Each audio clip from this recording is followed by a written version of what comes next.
বলি ইনশাআল্লাহ। রমজান আসছে মানুষকে পরিবর্তন করে দিতে।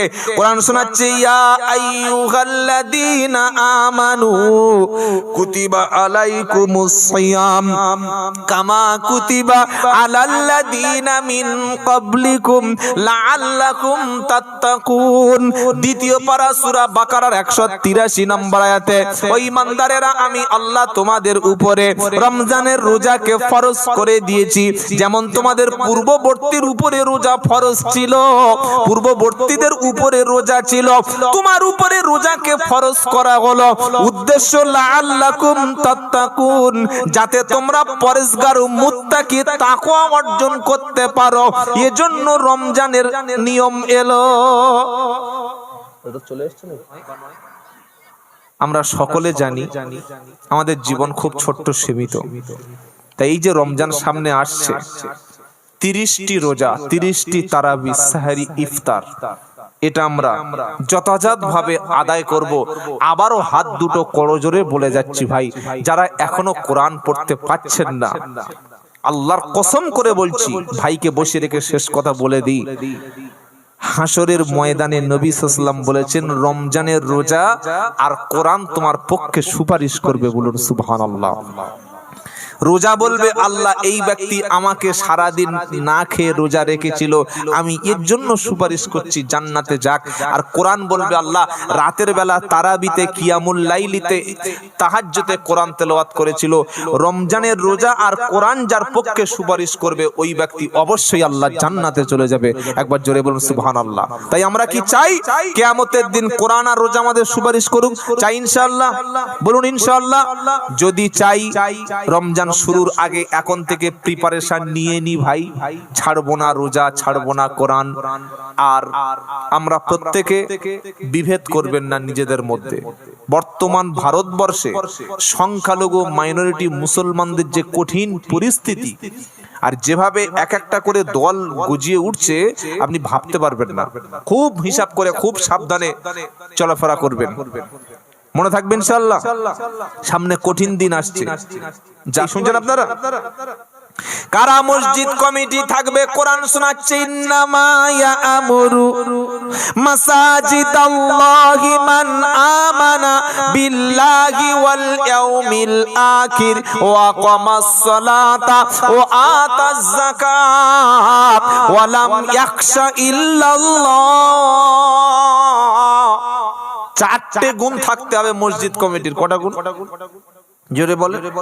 1 নম্বর হলো ঈমানওয়ালা, বেঈমান, বেইনসাফ, নাফরমান, কোরআনের দুশমন, আলেমের দুশমন, আল্লাহওয়ালাদের দুশমন এমন ব্যক্তি কখনো মসজিদ কমিটি থাকার সুযোগ, জোরে বলেন, হবে না, নয় বরং পাবে না। দ্বিতীয় হচ্ছে ওয়াকামাস সালাত, যিনি মসজিদ কমিটির সদস্য হবে, যিনি মসজিদ কমিটির দায়িত্বে থাকবে, কমিটির মেম্বারসদের মধ্যে দ্বিতীয় কোয়ালিটি হবে নামাজি। বেনামাজি, পয়সাওয়ালা, উনি ক্যাশিয়ার, উনি সেক্রেটারি, উনি সভাপতি, উনি মুতাল্লি, এসব বেনামাজি মাল কোরআন বলছে চলবে না। দ্বিতীয় শর্ত হচ্ছে নামাজি। ইমাম চলে গেছে ফজরে, ইমাম চলে গেছে মাগরিবে, জামাত বন্ধ হবে না। কমিটির মধ্যে একজন গিয়ে নামাজটা পড়িয়ে দেবে, এটাই কমিটির লোকের মধ্যে কোয়ালিটি থাকবে। একটা লোক পা পর্যন্ত পাঞ্জাবি, 2 বার উমরা, 1 বার হজ করে এসেছে, 3 বার আজমির থেকে ঘুরে এসেছে, বিশাল বড় আল্লাহওয়ালা, চুল দাড়ি পেকে সাদা হয়ে গেছে, মাথায় 14 হাত পাগড়ি, এরকম বড় তাসবিহ নিয়ে মসজিদে মুয়াজ্জিনের পাশে বসে আছে। আজান হয়ে গেছে জোহরের 12:30টা, একটাই জামাত শুরু হবে। নামাজটা ইমাম সাহেব পড়িয়ে, আসরের নামাজ পড়িয়ে, হঠাৎ বাড়িতে মেয়ে অসুস্থ চলে গেল। মাগরিবের সময় ইমাম সেক্রেটারিকে বলে গেছে, সেক্রেটারিও মুয়াজ্জিনকে বলে গেছে, গিয়ে দেখছে মুখ ভর্তি দাড়ি, 2 বার উমরা, 1 বার হাজি, 3 বার আজমির থেকে ঘুরে এসেছে। সকলে ভেবেছে নামাজ ইনি পড়বে না। 2 বার উমরা করেছে, 1 বার হজ করেছে, 3 বারের ওই আজমিরে যাওয়া লোক, তো নামাজ পড়াবে না? কে পড়াবে ভাই? নামাজ ওই লোক পড়াবে তো? হ্যাঁ না বলবেন তো? আর মুখে দাড়ি, মাথায় পাগড়ি, পা পর্যন্ত পাঞ্জাবি, এই তো নামাজ পড়ানোর হক আছে। এটা আমাদের সোসাইটি, এটা আমাদের সমাজ, এটা আমাদের সিস্টেম, তাই তো নাকি? হ্যাঁ বা না বলুন। চাচা কোরআন জানে? বলছেন কোরআন জানে। কি জানে? বলছে ভালো গজল জানে। কোরআন জানে না? বলে না। আর একটা ছেলে, খুব ভালো করে শুনুন, আর একটা ছেলে 22 বছর বয়স, গ্রাজুয়েশন কমপ্লিট করেছে 2 বছর আগে, এখন একটা বেসরকারি কোম্পানিতে জব করে, দাড়িও আছে, তবে এত বড় না, ওই ছোট ছোট হালকা এরকম 1-2 ইঞ্চি করে, মাথায় টুপি আছে, তাহাজ্জুদ পড়েন, হালাল ব্যবসা করেন, সত্য কথা বলেন, পায়ের গাঁটের উপরে পোশাক আছে, পাঞ্জাবি হাঁটুর নিচে নাই, এমনি জাস্ট একটা ছোট পাঞ্জাবি পরে এসছে, বা পাঞ্জাবি পরে একটা টি শার্ট পরে মসজিদে চলে আসছে, একটা প্যান্ট পরে আসছে, কিন্তু তিনি কোরআন সহি করে বিশুদ্ধভাবে কোরআন সহি, একদম টনটনে সহি কোরআন ইমাম আলেমের মতো পড়তে পারেন। এবার বলুন, নামাজ পড়ানোর মতো জায়গায় দাঁড়াবেন কে? কোরআনহীন, কোরআন না জানা ওই জাহিল, ওই মূর্খ হাজি, না একজন শিক্ষিত এডুকেটেড, একজন কোরআন বিশুদ্ধ করে পড়া ওই যুবক ছেলেটা যে হয়তো বড় পাঞ্জাবি পড়েনি? কে পড়াবে আপনারা বলুন? কোরআন পড়নেওয়ালা।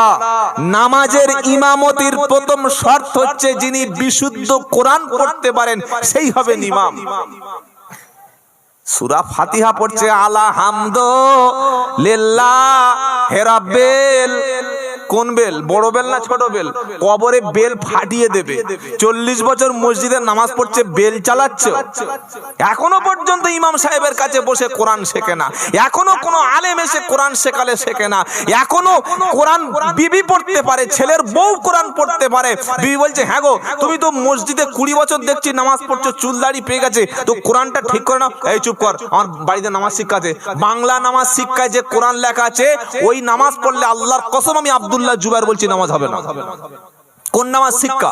যেটা আরবি উচ্চারণটা বাংলায় লেখা আছে ওইটা পড়লে নামাজ হবে না। আরবির উচ্চারণ বাংলার মধ্যে হয়, আরবিতে আছে কফ, আছে কা, জ, লা, দাল, লা, আপনি কোনটা ঠিক করবেন? অন্তেজা বললে কি জন্ম তো হয়ে যাবে?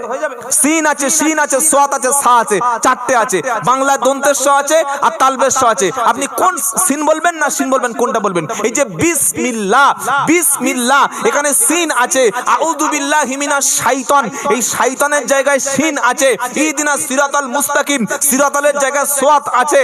শুনছেন আপনারা? তো আপনি যখন দন্তেশ উচ্চারণ করবেন বাংলায়, ওটা কি সাত হবে না সিন হবে না সিন হবে, কোনটা হবে আপনি তো নিজেই জানেন না।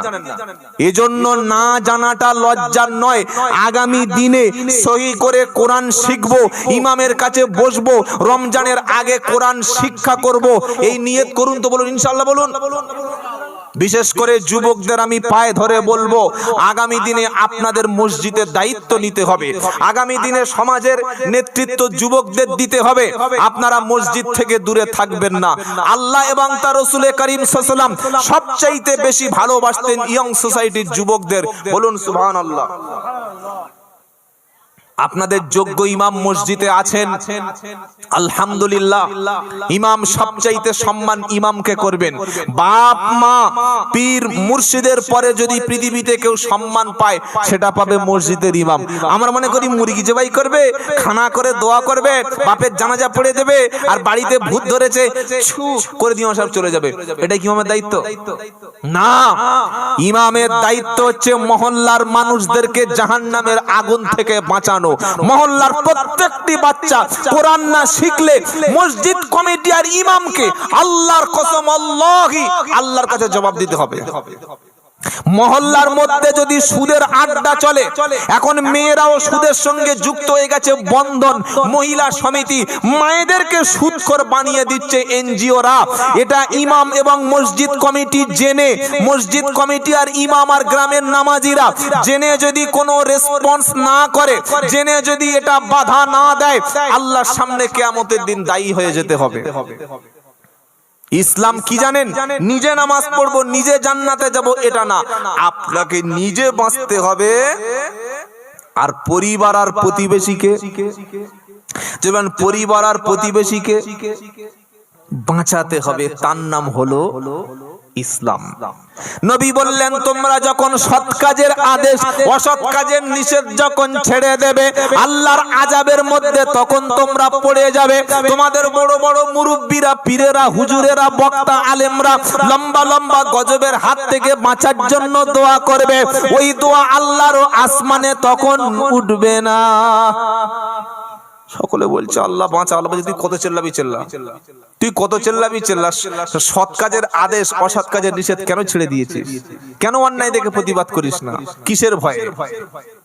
যে ঈমান প্রয়োজনে জ্বলে ওঠে না, যে ঈমান প্রয়োজনে জ্বলে ওঠে না, যে ঈমান অন্যায় দেখে কথা বলে না। আজকে আমাদের ঈমান কি? যা আছে হোক, চলুক বাবা, ঝামেলা করা যাবে, এটা আমাদের ঈমান তো, এটা আমাদের ঈমান তো। অন্যায় দেখে, জুলুম দেখে, বেঈমানি দেখে চুপ থাকবো, আপনার ঈমানই নাই তো আপনি কি করে বলছেন আপনি মুসলমান? সকলে নিয়ত করুন, অন্যায়, জুলুম, নির্যাতন, অসৎ, হারামখুরি, বেনামাজি, শিরিক, বেদাত, নোংরা কাজ, নাজায়েজ, শরীয়ত বিরোধী, দেশ বিরোধী, অসামাজিক কাজ দেখে আমরা ঈমানের দাবিতে প্রতিবাদ করব, বলি ইনশাআল্লাহ। বলেন ইনশাআল্লাহ। আপনার যতটুকু ক্ষমতা ততটুকু প্রতিবাদ করুন। আপনার হাত চলছে, হাত চালান। হাত না চললে মুখ দিয়ে বলুন। মুখ দিয়ে না বলতে পারলে অন্তর থেকে ঘৃণা করুন। আর অন্তর থেকে যারা ঘৃণা করে না, নবী বলছেন অন্তরের ঘৃণা হলো যালিকা আযাফুল ঈমান, এর পরে আর কোনো ঈমান নাই, এটা দুর্বল ঈমান সবচাইতে। আমার আল্লাহওয়ালা ভাইরা, অন্যায় দেখে সকলে প্রতিবাদ করব ইনশাআল্লাহ। বলুন, বলুন ইনশাআল্লাহ। যেদিন সুদখোর ইফতার দেবে সেদিন সকলে তাকে দোয়া করে জান্নাতে পাঠিয়ে দেবো, বলুন ইনশাআল্লাহ। সুদখোরের বাড়িতে মিলাদে লম্বা দোয়া করব, বলুন ইনশাআল্লাহ। পাকা বেনামাজির 40-এতে একদম কুচে গরু জবাই করে খানা পড়ে সকলে রব্বানা যালামনা, আল্লাহ জান্নাত দিয়ে দাও। ফেরেশতারা বলছে চলে আয় মৌলবি, ফাটিয়ে দেব। কি বলছেন আপনারা বলুন? এই যে বেনামাজির জান্নাত, আয়াত এখনো শেষ হয়নি। এবার জান্নাতীরা বলছে জাহান্নামী কেন এলি বল? কোরআন শোনাচ্ছে জাহান্নামীরা বলবে লাম নাকু মিনাল মুসাল্লিন, আমরা নামাজ পড়তাম না। বলতে শুধু এই কারণে? বলে আরো 3টে বাকি আছে। কি কি? ওয়ালাম নাকু নুতঈমুল মিসকিন, আর মিসকিনদেরকে আমরা খাদ্য খেতে দিতাম না।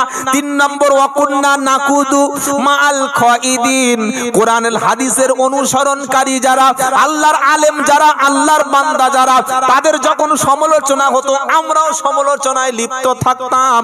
আর 4 নম্বর ওয়াকুন্না নুকাদ্দিবু বিয়াউমিদ্দিন, কিয়ামতের দিনকে আমরা মিথ্যা মনে করতাম। কিয়ামত বলে একটা দিন আছে, বিশ্বাস করতাম না। কোরআন শোনাচ্ছে ফামা তানফাউহুম শাফাআতু শাফিঈন, এমন বেনামাজির জন্য সুপারিশ করবে আল্লাহর সামনে। এরকম মিসকিনকে খাদ্য না খেতে দেওয়া কিয়ামতকে অস্বীকারকারী ব্যক্তিকে জান্নাতে নিয়ে যাবে। কিয়ামতে ডেকে আন দেখি কত বড় আছে মাওলানা, বেনামাজির জন্য কোনো সুপারিশ কবুল হবে না। পড়ো কত 40-এর মিলাদ আর খানা। এটা বললে আর দাওয়াত করবে কোনোদিন? কেউ দাওয়াত করে সব কথা শুনলে? সারা জীবন শুনে এসছে দোয়া হচ্ছে, চল হাত তুলে দি, আখেরি মোনাজাত হচ্ছে, বেনামাজির বাড়িতে মিলাদ হচ্ছে। বাবাজিরা, আল্লাহ ভাইরা, আমি আমার আমল ঠিক করে কবরে যাব, আমার জন্য দোয়াতে কাজ হবে, খানাতে কোরআনে কাজ হবে।